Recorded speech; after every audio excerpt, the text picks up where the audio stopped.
June marks Alzheimer's and Brain Awareness Month, and the Alzheimer's Association is urging people to recognize the early signs and symptoms of the disease and other dementias. The Ad Council and the Alzheimer's Association have launched new public service announcements as part of the Some Things Come With Age campaign. They focus on helping Americans recognize those early signs that are often mistaken for normal aging.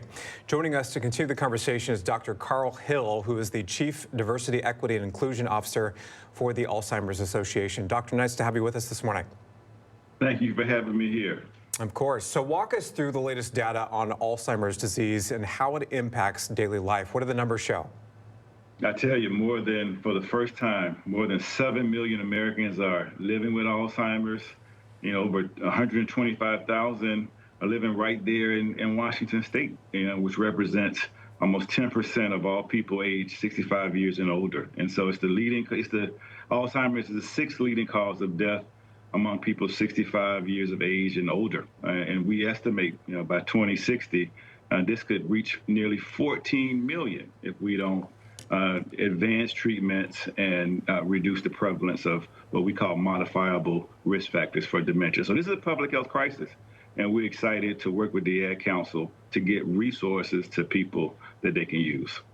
What would you say is the reason for these statistics increasing, the reason why so many people are living with Alzheimer's? Is it due to the lack of treatment and lack of resources out there?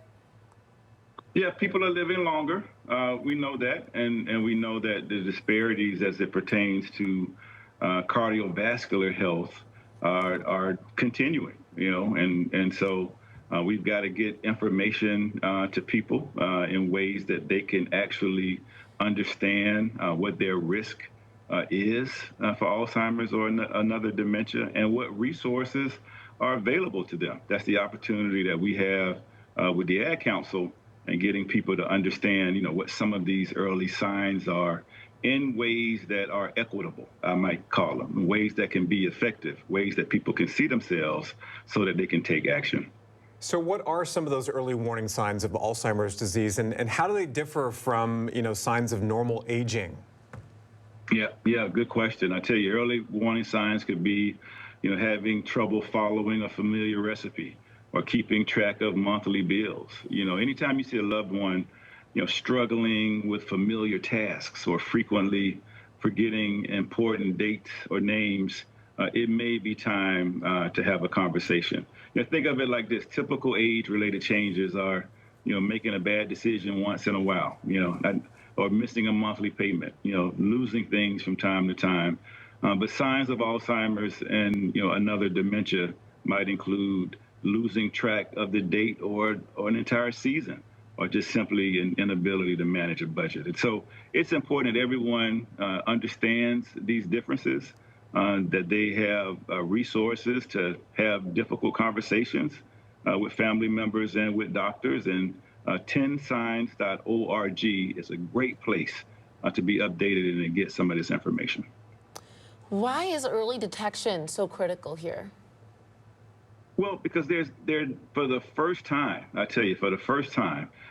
there are what we call disease-modifying treatments. Not a cure, but they slow the cognitive decline so that people have more time with a loved one. And so what's the caveat here is that these treatments are for people in the early stages of the disease. Once people miss that window, then these treatments are not available to them. And so getting a diagnosis at a timely manner, knowing what the warning signs are so that you can know when it's time to talk to a doctor is so critical and important. And 10signs.org, great resource for gaining that information and knowing when to act. Doctor, I know that Black Americans are also seeing some increasing rates of Alzheimer's disease right now. Do we know why? Yeah, important research points to socioeconomic factors, to not receiving a diagnosis in a timely manner.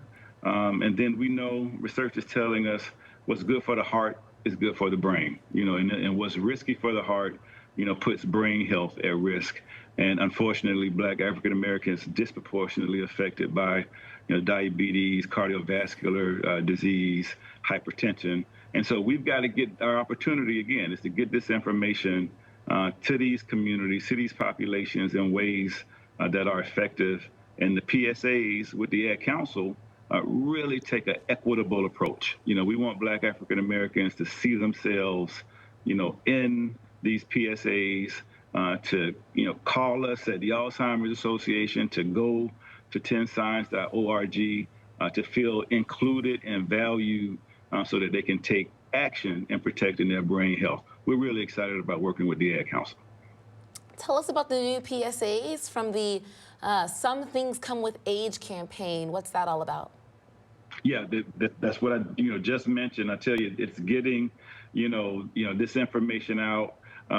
This is a new creative. It educates pre-care partners by focusing on core memories, made with older family members. It's really important in special times, while emphasizing why it's important to have a deeper understanding of the early signs of Alzheimer's.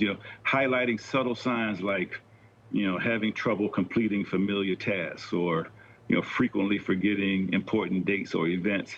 These PSAs are equitable, and they raise awareness around cognitive and behavioral changes that aren't normal aspects of aging. Doctor, in a really important conversation, appreciate your time this morning and helping us to raise awareness and pass that along to our viewers. Thank you so much. Great to be here with you. Thank you. Thank you.